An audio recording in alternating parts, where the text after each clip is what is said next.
खंड खंड करे देही यदि जाए प्राण, तबु आमी बदने ना छाड़िब हरिनाम।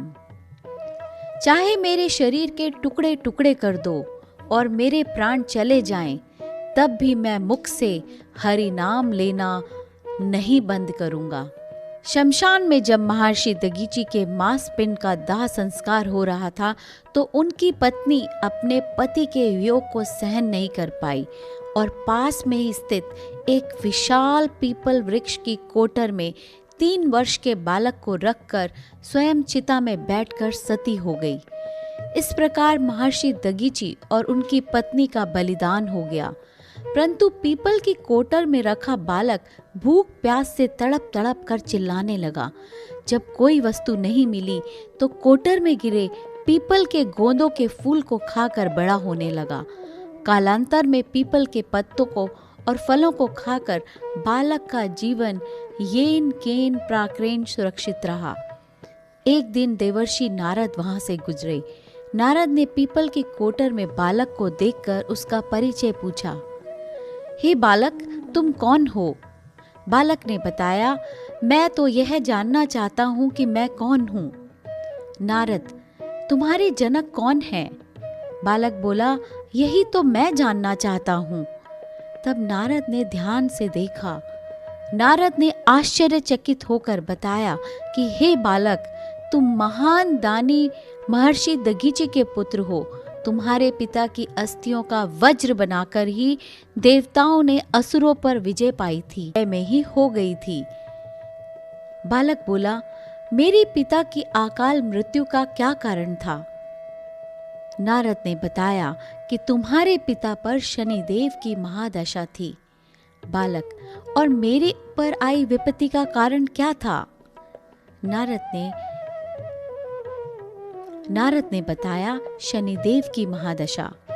इतना बताकर देवर्षि नारद ने पीपल के पत्तों और गोदों को खाकर जीने वाले बालक का नाम पिपलाद रखा और उसे दीक्षित किया।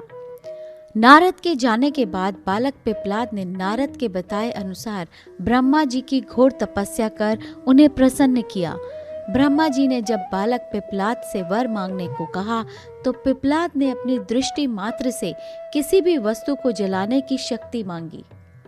ब्रह्मा जी से वर मिलने पर सर्वप्रथम पिपलाद ने शनि देव का आह्वान कर अपने सम्मुख प्रस्तुत किया और सामने पाकर आंखें खोलकर भस्म करना शुरू कर दिया। शनिदेव सशरीर जलने लगे। ब्रह्मांड में कोलाहल मच गया।